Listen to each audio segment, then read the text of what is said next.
everyone and welcome back to my channel. My name is Nachola the Drawer and this video is a 1 year recap on the 24 goals for 2024. Hey, I am Nachola the Drawer, an artist and adventurer from the UK. Let's get creative. Today is the 19th of December and I'm doing my 1 year recap on my 24 goals for 2024. If you're a regular on the channel, you'll know that normally I break it down into 3 month, 6 month and 1 year recap. So it's showing the progress throughout the year, but this year I haven't been uploading as much on YouTube, and so I'm doing just the 1 year recap. Why do I share my goals with you? I do it to inspire you to think about yours, to write it down and then to pursue them, and know that you're always making steps and progress towards them.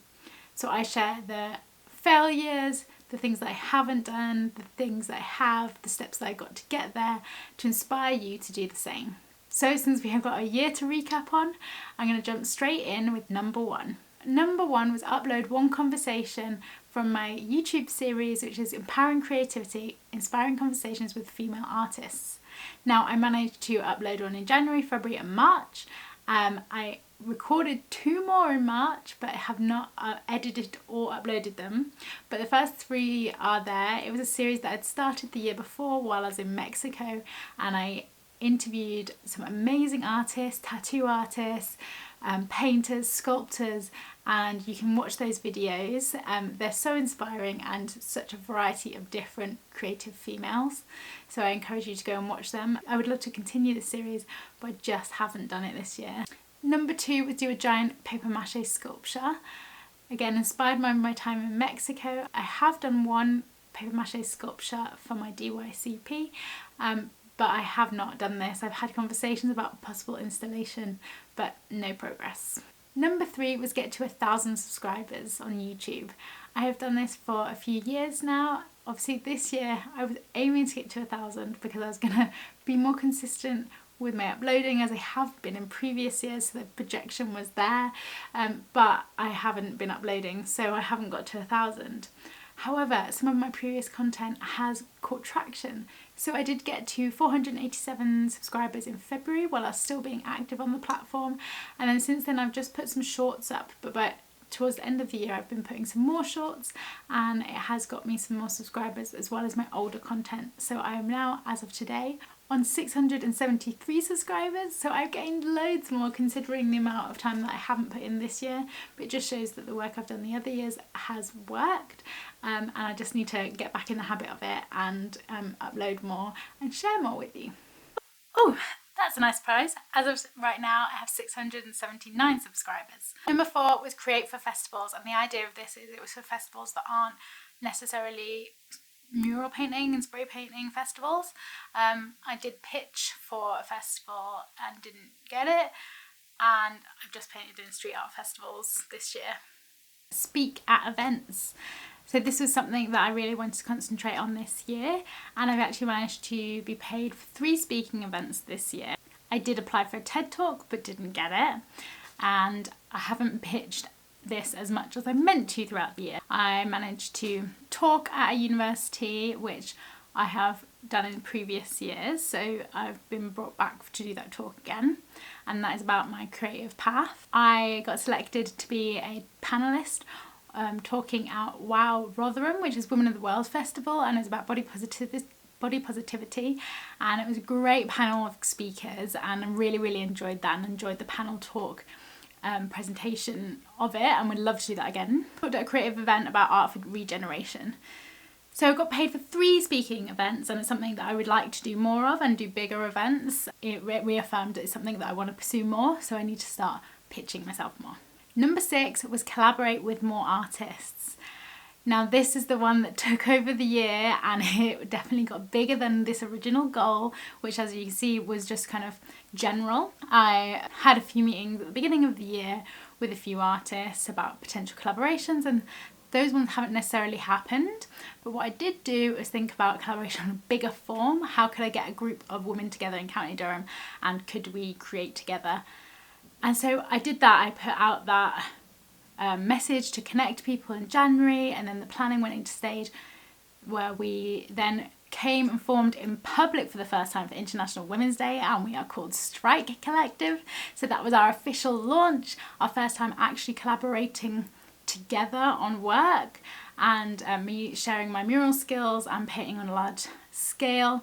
And we created a double-sided mural in Spennymoor, which was absolutely awesome. I had great connection with people on the day, but then that also fueled what we ended up doing. And so Strike Collective, our unofficial collective, that started with 10 women and now we're up to like 21. It ended up growing to something much bigger than that I even imagined with what I was trying to do with that. We ended up having 3 projects, huge projects on this year for a brand new collective. We worked with Durham University, did our first outdoor exhibition, which is called This Is Strike. It launched on the end of June and has been up for 5 months. And then we were at Durham Miners Gala doing creative workshops led by Ruth. Then we had paste ups led by Sarah at Beamish. We had multiple different projects and points throughout the year that we've connected and grown and made decisions on what we are as a collective. We created a huge mural for Spennymoor Mural Festival.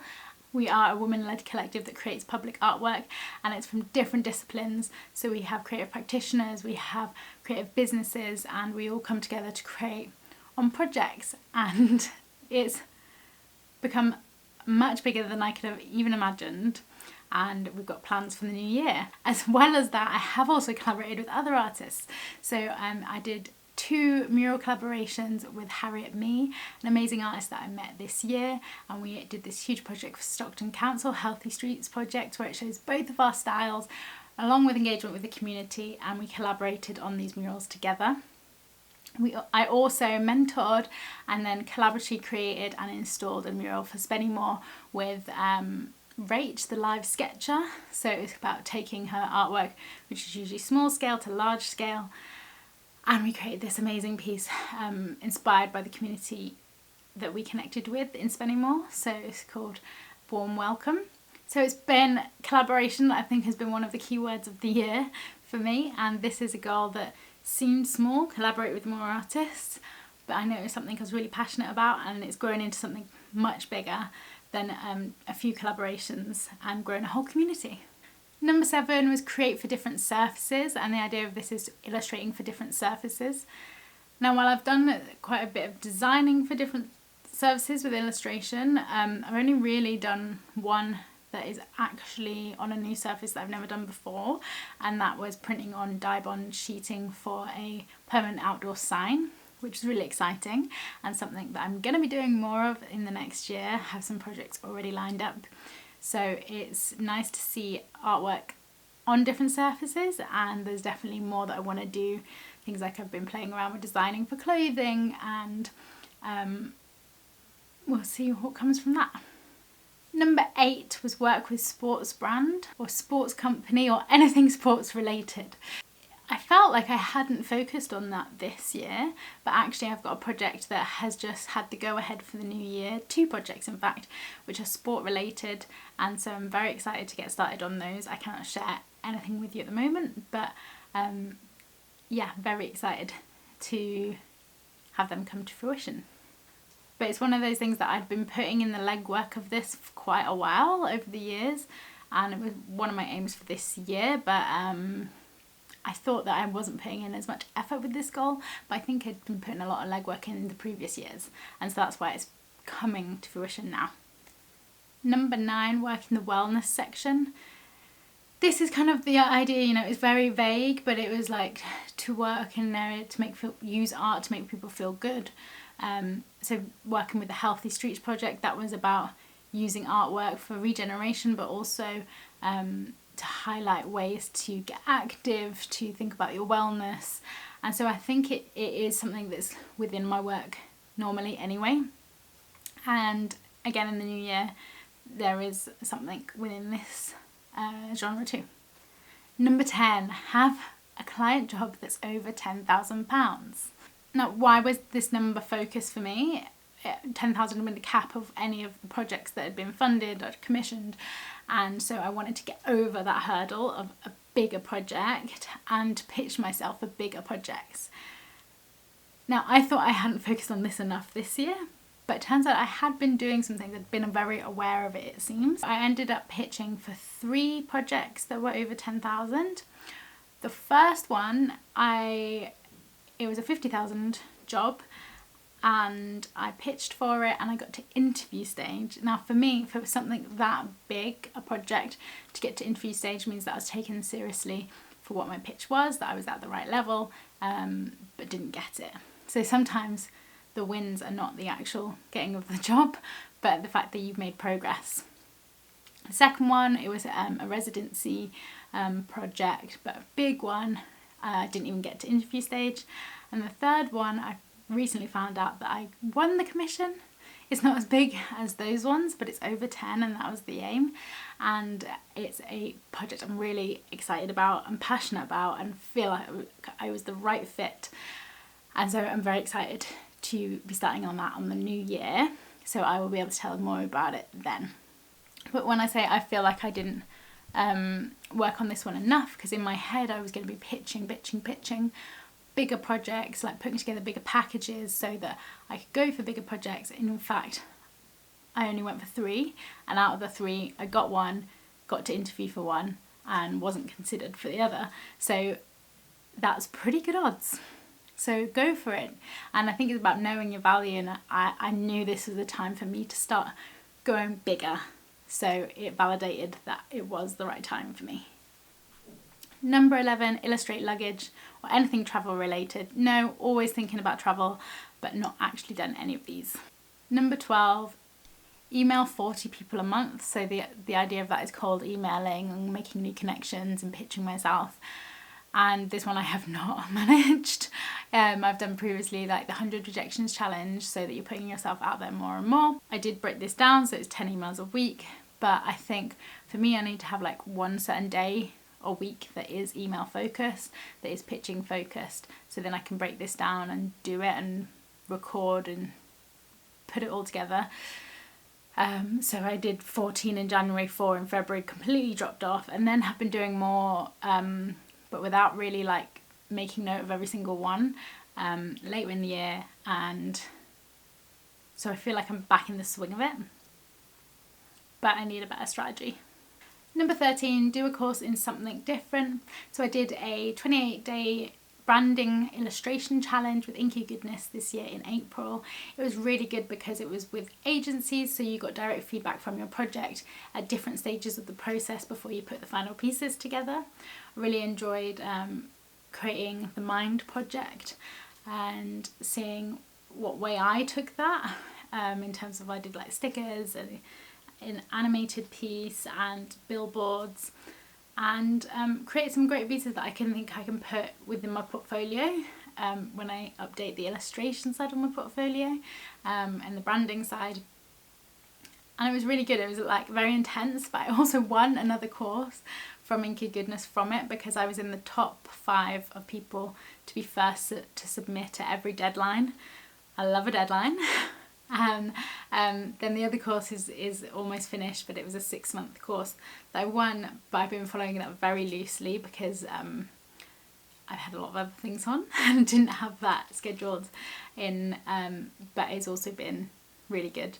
But while I didn't win any of the commissions and prizes on the first courses, which were available, I validated that one thing I'm good at is deadlines, which clients love to know. Number 14 was paint a mural in an airport. You know I love to travel, so that's why that was one of my aims. But I wrote a list of all the UK airports and tried to write some contacts. I think I emailed a few of them as well. I didn't get anywhere, and then that was right at the beginning of the year. And then I also contacted someone who I know works in, has worked with airports before, not a creative connection, but someone who's commissioned for something else travel related, and so they weren't looking for any artwork. So I've had some rejections, but I haven't really put myself out there enough to be able to deserve to win one of these, but it's definitely going to be on my list again. Number 15 was follow up with people. This is like following up with maybe projects you've pitched, emails, connections you've made, or jumping on calls with people and following up on any of the networking you've done. because I felt like I wasn't doing a very good job of this previous year. I must have done some of the following up because some of the projects that are going to be happening next year are actually because of previous pitches in previous years, and then I must have followed up about it this year, but I haven't really recorded my following up. I'm definitely going to be doing this more, but I have actually been doing it in the last few months as well, following up on things that people maybe emailed earlier in the summer about questions and seeing if there's anything we can work on in the future. Number 16 is run a 30-day project, creative project. I haven't even attempted this one. I did do Inktober again this year for inspiration. I have not created a 30-day course. Number 17, be active on LinkedIn. I started being active in January, completely fell off, I've been doing a few things on LinkedIn throughout the year. Went to, I think, a Zoom session about LinkedIn, and then I went to an in-person business event in November in Durham about LinkedIn, and then from then I've been much more active, much more present on the platform, and I don't have a regular day that I do or amount I do, but I am much more of a presence on there. Number 18, paint a basketball court. This has been on my list for quite a few years and still no further forward with this, still want to do it. Number 19, do an AR mural. Now this is what I actually pitched for the really big project. I ended up collaborating with an animator that we put together our pitch for an AR mural, and it would have been really exciting. We didn't get it, but I've got so much more information on it now, and so I could pitch that to other people, and I'd like to work with him as well so that we can actually make something happen. So it's something maybe in the new year that I will pitch again. Number 20, illustrate more female adventure stories. I haven't really been doing this apart from the odd Diary of a Creative Explorer, which is my personal project about my adventures. But I have pitched an adventure mural just recently, and while it's not been taken up yet, there's interest, so it'll be about funding and seeing if we can make it possible. Number 21, get good at animated GIFs. I've only done one animated GIF this year. I'm really happy with it, but I don't think I've learnt much more than what I'd already learnt when I first had a little play with the animated GIFs, so definitely something that I could try again. Number 22, paint a mural in Belgium. Number 23, paint a mural in Germany, and number 24 was paint a mural in Cyprus. Now these three were broken down into 3 different goals because they were my overarching goal that I put in a previous year, that was to paint in every country that I have lived in. And I haven't made any progress on any of these in any of these countries, but what I think is in my subconscious is that I want to create for the places that I've lived before, which also includes lots of different places in the UK. And I've created a permanent piece for Newcastle this year, which is where I've lived before, and there's another project that I can't say yet, but it's about another place that I've lived in the UK, and so I think it's just on my mind. I'm not at the point yet where I'm making any progress towards the different countries, but I am making progress to places I've lived before. So I'm actually going to Cyprus on Monday, but I haven't got any creative connections there. I haven't really put any feelers out, but sow some seeds. I'm going there to relax, so I'm not looking to work, but it might get some creative juices going. Now that I've gone through all of the 24, you'll see that I haven't hit as many goals as I have in previous years. What I love about this is every year I learn how to set goals for myself, what works for me, what works some years and doesn't work other years. So I will learn from this year's goal setting, while I'm still going to aim for loads of big goals in 2025. It's going to be the 25 goals in 2025. I might word them differently, break them down differently, focus on some other sections, like thinking about spend time on strategy and things like that, rather than just the creative end goal, because you do need steps in progress to make them happen. So wherever you are with your goals this year, whether you're happy with what you've achieved, whether you're disappointed, just know that you've got a new year coming, a whole new list that you can make, whether you're taking some of those goals from this year that you did not achieve into the next year, or creating a whole new path for yourself into what 2025 is going to hold. Be proud of what you have achieved and look back on this year to then create your goals for next year. Keep creating and following your curiosity, and have a happy new year. Thank you so much for watching. I'll see you for the next creative adventure.